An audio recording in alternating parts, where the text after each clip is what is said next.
I don't see how the Queen, who was described by Harry as vicious in his book, and Kate and William, who were unbelievably traduced both in the book and in the Oprah Winfrey interviews and by Harry in the Apple interviews, can forgive him.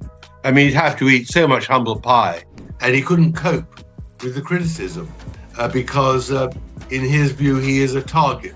And so he became hypersensitive and blamed the media for the crashes of his relationship. Lights, camera, chaos. Tom Bower didn't just drop a bombshell on live TV, he detonated the myth of royal privacy in front of millions. When those tapes hit the airwaves, we weren't just hearing tabloid gossip. We were hearing Harry and Meghan in their own unpolished voices. Gone was the scripted PR. What surged into the spotlight was sharp criticism, secret strategies, and explosive family drama. Royal illusions shattered in real time, leaving Buckingham Palace scrambling and the world hooked on every unscripted word. For the first time, the secrets weren't whispers. They were everywhere. And everyone demanded to know what would happen next. It was supposed to be a routine interview, the kind of early broadcast where royal chatter gets politely recycled for the morning audience. Instead, Tom Bower turned it into a global event. Sitting calmly in his chair, he leaned toward the camera with the faintest trace of a smile and said he had something the public needed to hear. Seconds later, television history was unfolding, live, raw, and unstoppable. So he's a very complicated, depressed, unintelligent man who is seeking a role and has got really nobody on whom he could rely, which is in the end where Meghan stepped in. From the speakers came Prince Harry's unmistakable voice, steady at first, laced with tension, shifting between frustration and cold calculation. He spoke about the palace machine, about private family disputes, about the suffocating demands of maintaining the royal image. Then came Meghan's voice, measured, but unmistakably strategic, discussing personal ambitions and media tactics long speculated about but never confirmed. The impact was immediate. News tickers ignited. Social feeds erupted. Royal aides reportedly froze at their desks, unsure whether to call lawyers or the crisis comms team first. For the audience, it was surreal. Years of polished PR stripped away in seconds, revealing the raw, unfiltered core beneath the Sussex narrative. By the time the segment ended, the airwaves were on fire. And one question was everywhere. If this made it to broadcast, what else was still hidden? The bombshell tapes weren't just background noise. They were a seismic shift in how the world understood Harry and Meghan's carefully crafted story. She landed this prince. That's what she was out for. We know that she was hunting for someone of wealth, of notoriety in Great Britain, and she landed. What viewers heard was anything but the humble, aggrieved prince and his misunderstood wife. Instead, Harry's tone was sharp, at times even contemptuous. He vented frustrations about palace protocols, complained about the constraints on his lifestyle, and let slip judgments on family members that bore little resemblance to the heartfelt letters and memoirs he had once shared. Feeling irrelevant, she comes along. She's a, somewhat well-known person, or at least that was his impression.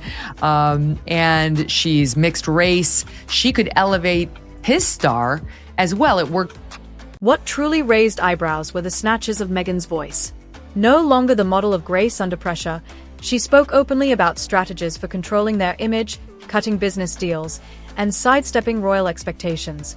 The tapes captured her discussing how the pair should reframe the story and leverage headlines to maximize both sympathy and influence.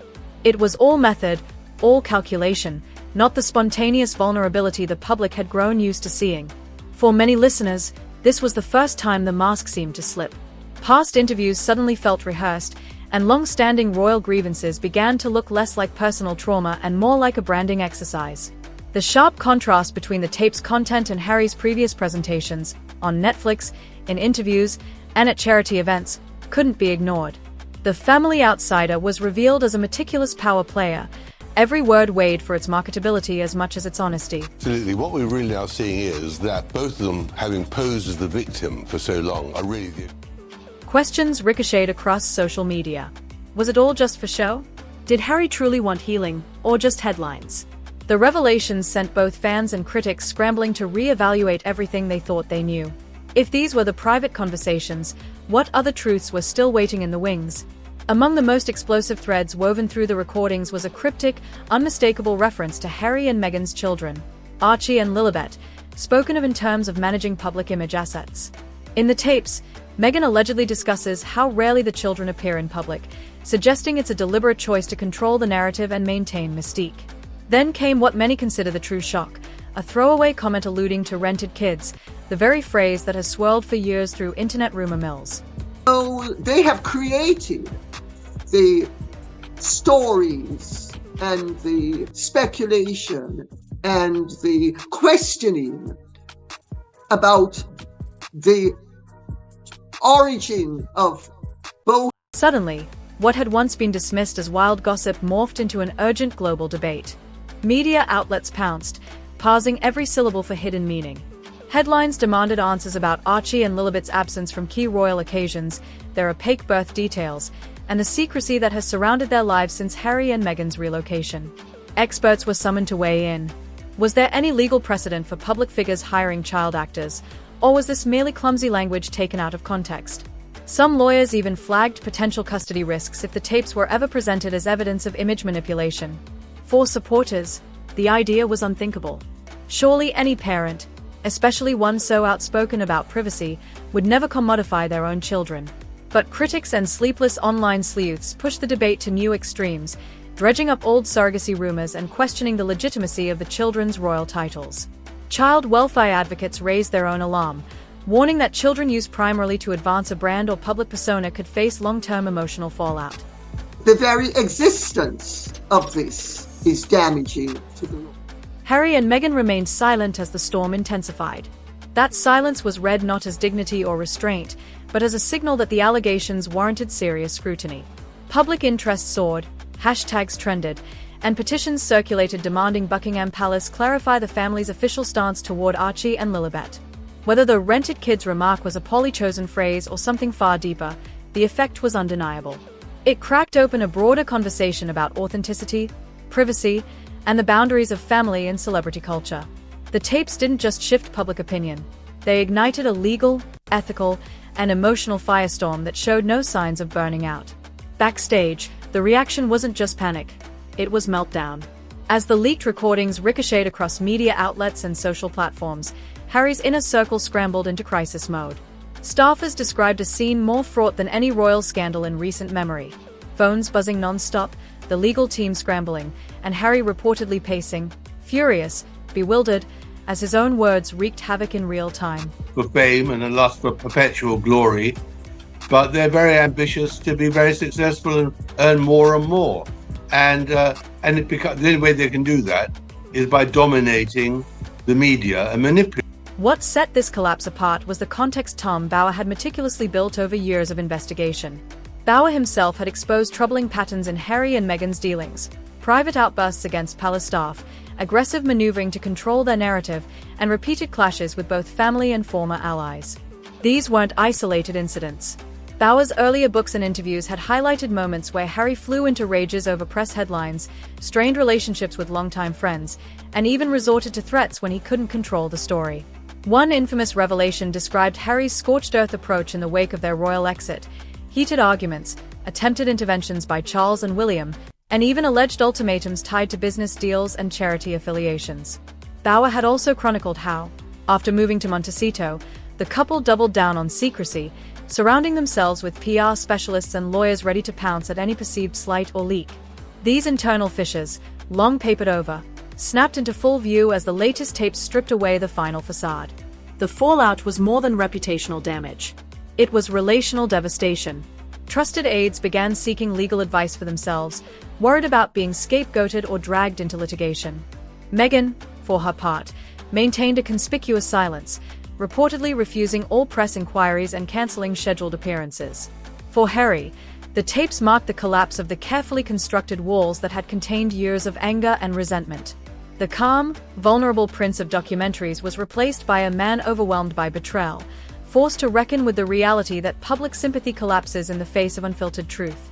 With every new headline, the isolation deepened. The world could only wonder how much further the spiral would go.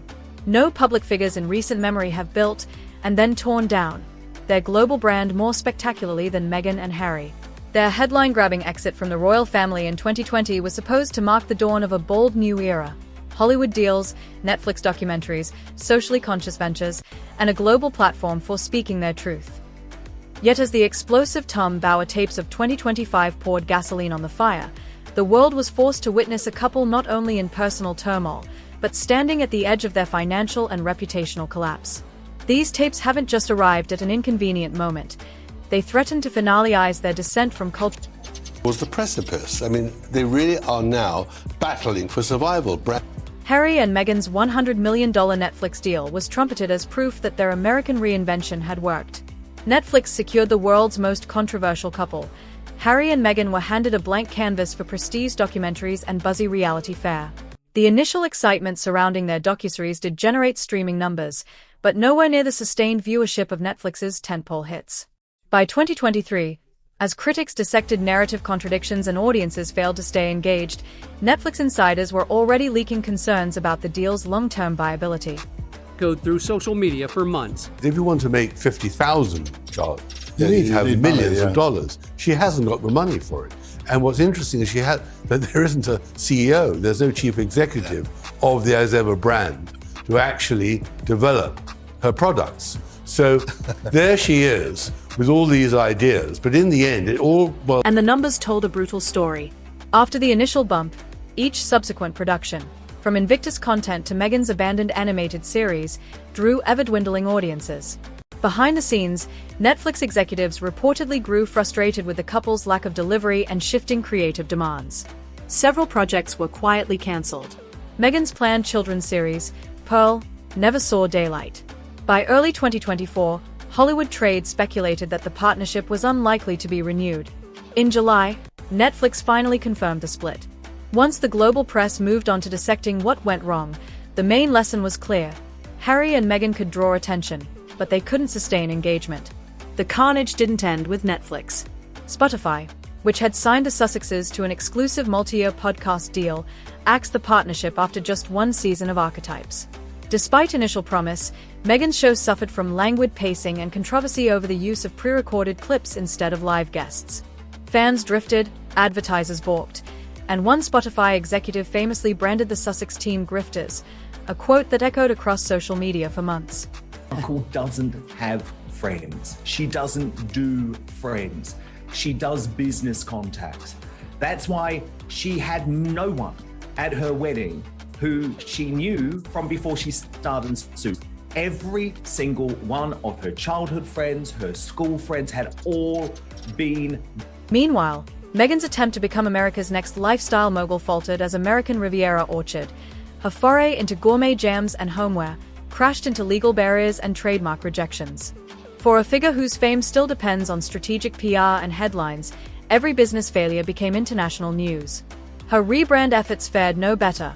Accusations of logo copying, confusion with existing brands, and zero traction in the crowded influencer market.